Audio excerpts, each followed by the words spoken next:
नमस्कार, मैं साहुल पांडे और आप बने हुए हैं बिहार के साथ। आज प्रधानमंत्री नरेंद्र मोदी का जन्म दिवस है।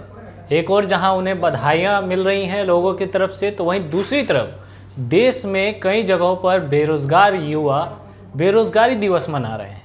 हमने आपको सुबह एक वीडियो में बताया था कि आखिर ये बेरोजगारी दिवस क्यों मनाया जा रहा है और देश में रोजगार को लेकर के स्थिति क्या है। आपको बता दें कि बेरोजगारी दिवस मनाने के पीछे एक बड़ा उद्देश्य ये है कि सरकार को बताया जाए कि देश में लगातार बेरोजगार लोगों की संख्या बढ़ रही है। पहले से ही इकोनॉमी की स्थिति गड़बड़ है और उस ऊपर से जब कोरोना काल में लॉकडाउन लगा तो कहीं ना कहीं बहुत सारे लोगों को अपनी नौकरियों से हाथ धोना पड़ा। वैसे आज पटना में भी कई जगहों पर युवाओं ने इसी तरीके की एक रैली निकाली।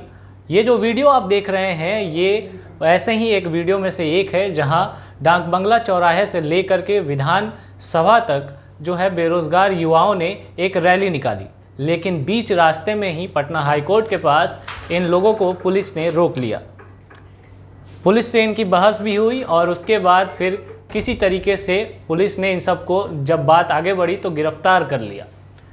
बेरोजगारी एक बड़ा मुद्दा है, लेकिन आज प्रधानमंत्री के जन्म दिवस पर जब नेताओं से इस बारे में पूछा गया तो बीजेपी के नेता क्या कहते हुए दिखे, ये भी आपको बताते हैं। अब जरा बिहार के पथ निर्माण मंत्री नंदकिशोर यादव का ये बयान सुनिए।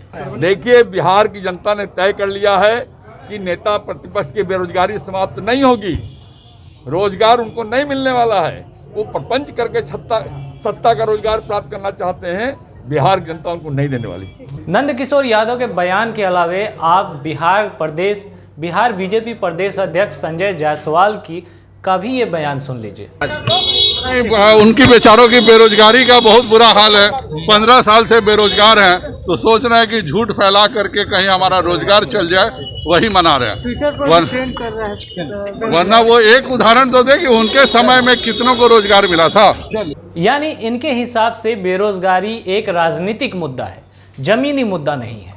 लेकिन असल बात यह है कि देश में लगातार बेरोजगार लोगों की संख्या बढ़ रही है और सरकार जो है दूसरी तरफ आत्मनिर्भर बनाने की कोशिश में लगी हुई है। बेरोजगारी को टैकल करने के लिए जहां प्रधानमंत्री नरेंद्र मोदी आत्मनिर्भर देश बनाने की बात करते हैं, वहीं रोजगार पाने के लिए युवा दर दर भटक रहे हैं और सड़क पर उतरकर सरकार को ये बता रहे हैं कि उन्हें आत्मनिर्भर होने से ज़्यादा ज़रूरी है कि रोज़गार मिले, क्योंकि अगर रोज़गार मिलेगा तो ही वो आगे और कुछ कर सकेंगे। अभी हम आपको एक स्थिति बताते हैं कि देश में बेरोज़गारी की स्थिति क्या है।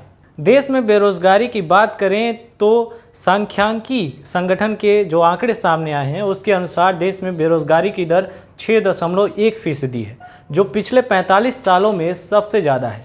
और जब कोरोना काल आ गया तो इस पर और ज़्यादा असर पड़ गया।